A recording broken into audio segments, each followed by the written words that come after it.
Alexander Pushkin is known now as perhaps the father of Russian literature.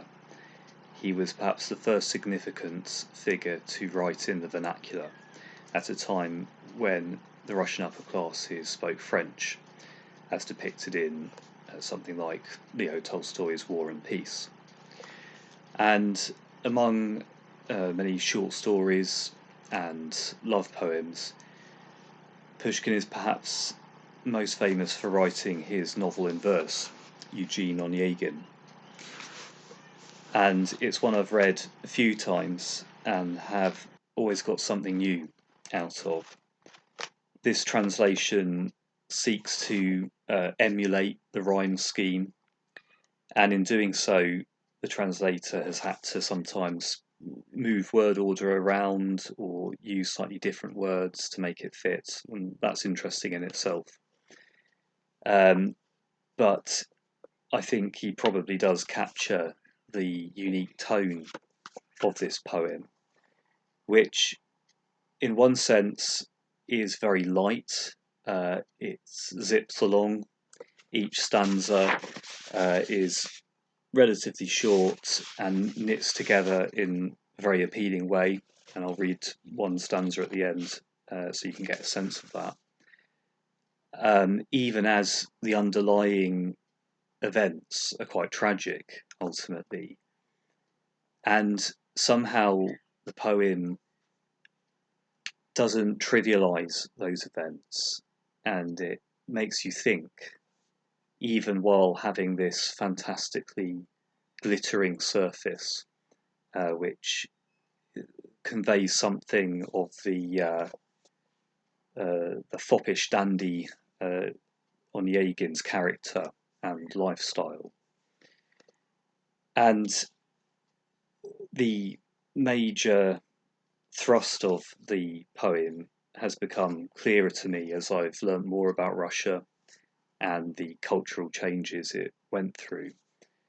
Because Onegin is pretty clearly the new modern man of the time, influenced by Enlightenment ideals, by French culture, by the new economics even. So I noticed this time that it says Onegin had been reading the works of Adam Smith, the Scottish economist who's pretty foundational to the theorising of the new capitalism that had been spreading at the time. And in this way, he's very much of the mentality that Peter the Great brought to Russia. Peter the Great, the Tsar who sought to modernize Russia, to bring in European ideas and styles, who built Petersburg, his city, at the cost of hundreds of deaths, miraculously raising this geometrical, glittering white city out of the swamp. And I think this is something that Pushkin is fascinated by more broadly. He wrote another famous longer poem, The Bronze Horseman, which deals with this theme of Peter the Great's sort of megalomania and its effects. But in this poem, it is of course played off against the country girl, aristocratic country girl, Tatiana, who falls in love with Onegin. She is pretty plainly supposed to be the old Russia, the Russia of the Orthodox Church, of folklore, of some kind of intuitive bonding with the earth and nature, the kind of thing that Dostoevsky would later extol the virtues of in his novels, and of course Tolstoy too, as Tolstoy grew closer to the peasant way of life, or wishing he could participate in that.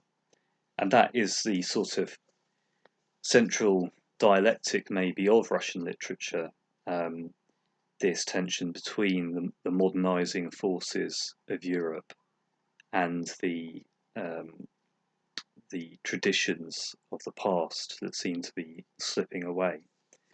And I think Pushkin really captures this in a very appealing narrative that will keep you engaged and will probably make you want to reread. So I'll just finish with the 28th stanza. Behold our hero at the doorway, past the hall porter like a dart, he flies, ascends the marble stairway, flicking his straying hair apart, enters. The ballroom's full to brimming, the music now is tired of dinning, mazurkas entertain the crowd, the room is packed, the noise is loud, the spurs of chevalier guards jangle, the little feet of ladies fly, their charming tracks are followed by glances that fly from every angle, and jealous female whisperings are deafened by the howling strings.